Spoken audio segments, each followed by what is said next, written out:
Welcome to Dr. Wonderworks, everybody. Today, we're diving into a topic that's near and dear to my heart, badasses, and not just any badasses. We're talking about the most hardcore warriors in history. These are the men and women who stared death in the face and laughed. These are the legends that echo through time. We're talking about conquerors who carved out empires, rebels who challenged the mightiest powers, and strategists who outmaneuvered and outfought their enemies. This isn't just about brute strength, though. This is about the indomitable will, the unwavering courage, the kind of grit that changes the course of history. So buckle up, because we're about to embark on a journey through the annals of history to meet the most badass warriors the world has ever seen. Get ready to learn about their tactics, their triumphs, and the legends that surround them. Let's do this. First up, we've got Alexander the Great, the Macedonian king who conquered like half the known world by the time he was 30. We're talking Persia, Egypt, parts of India. The dude was unstoppable. Here's the thing about Alexander. He wasn't just some bloodthirsty tyrant. He was a brilliant military strategist.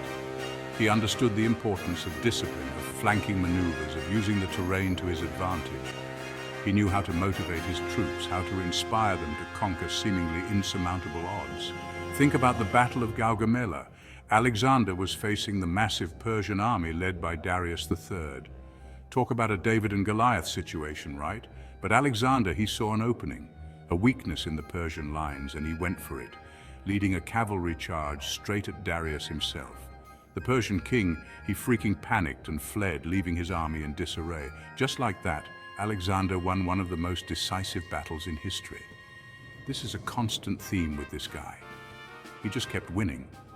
He was ruthless, no doubt. But there was also a certain magnetism to him. People were drawn to his charisma, his ambition. Next, we're heading east to meet Genghis Khan, the founder of the Mongol Empire.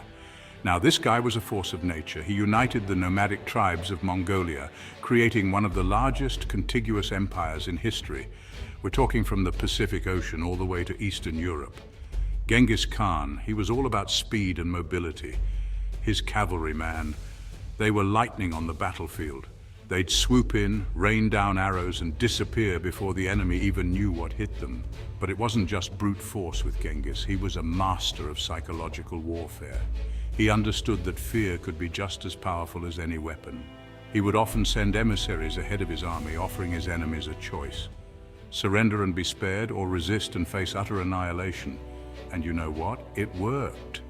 A lot of cities chose to surrender rather than face the wrath of the Mongol hordes.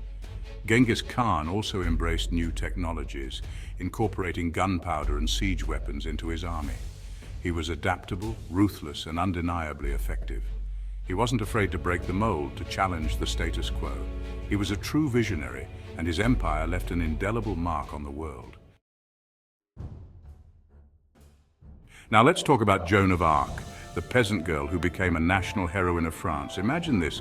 You're just a teenager and you believe you're receiving visions from God telling you to lead the French army to victory against the English. That's exactly what happened to Joan. She was just 17 when she convinced the French Dauphin, Charles VII, to let her lead his army. Now you got to understand, this was the 100 Years' War. The English were kicking the French's butts and the French army was demoralized and defeated.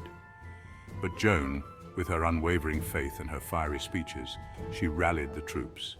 She led them to victory at the Siege of Orléans, a turning point in the war. She was fearless in battle, often fighting on the front lines, inspiring her men with her courage. Think about that for a second. A young, uneducated woman leading an army of men in the 15th century. It's unheard of. She challenged the norms, broke down barriers, and became a symbol of French resistance. Tragically, she was captured by the English, accused of heresy, and burned at the stake at just 19 years old. But her legend, it lived on.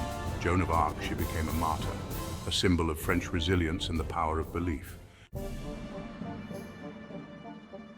Spartacus, the gladiator who led a slave revolt against Rome, shook its very foundations. He was a Thracian soldier captured and sold into slavery. At a gladiator school in Capua, he faced a death sentence. But Spartacus wasn't going down without a fight. In 73 BC, he and 70 others staged a daring escape. They took refuge on Mount Vesuvius. Spartacus was a brilliant tactician and leader. He inspired thousands to join his rebellion. For 2 years, they rampaged through the Roman countryside. Eventually, Crassus crushed the rebellion. Spartacus died fighting alongside his men. His rebellion had a lasting impact, showing Rome's vulnerability. Now let's fast forward a few centuries and travel to Japan to meet Miyamoto Musashi, the legendary swordsman who claimed to have never lost a duel. This guy was the real deal. We're talking about a master swordsman, undefeated in over 60 duels. He was a master of the katana and the wakizashi, the two swords that samurai warriors carried. He developed his own unique two-sword fighting style called Niten Ichi-ryu, which means two heavens, one style. But Masashi wasn't just about brute strength and swordsmanship. He was a philosopher, a strategist, and an artist. He wrote the Book of Five Rings, which is basically a treatise on strategy, swordsmanship, and the philosophy of the warrior. He believed in constantly challenging yourself and seeking out worthy opponents to test your skills and push yourself to the limit. He lived by a strict code of honor and discipline. Musashi's life was full of adventure, duels, and epic battles. He was a true Renaissance man, a master of both the sword and the brush. He's still revered in Japan today as a symbol of martial arts mastery and philosophical wisdom. Let's get back to challenging the Roman Empire, shall we? This time, we're heading to ancient Britain to meet Boudica, the Celtic queen who led a fierce rebellion against the Roman Empire. Talk about a woman who wouldn't back down from a fight. Boudica was the queen of the Iceni tribe. After her husband died, the Romans, they saw an opportunity. They annexed the Iceni lands, publicly flogged Boudica, and get this, raped her daughters. Big mistake. Boudica was furious. She vowed revenge, and she rallied the Iceni and other Celtic tribes to her cause. They rose up against the Roman occupiers, burning Roman settlements to the ground and slaughtering Roman soldiers. Her army was known for its ferocity. They painted their faces with woad, charged into battle with their long hair flowing, and wielded their swords with deadly precision. They were terrifying to behold. Boudica's rebellion was a direct challenge to Roman authority.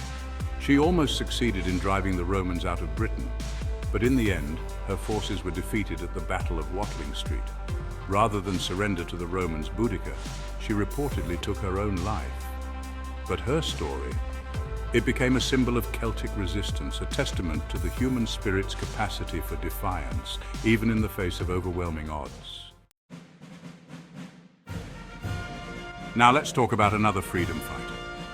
William Wallace, the legendary Scottish warrior who became a symbol of Scottish resistance against English rule. Wallace, he rose to prominence during the first wars of Scottish independence. He was driven by a fierce love for his country and a burning desire to free Scotland from English oppression.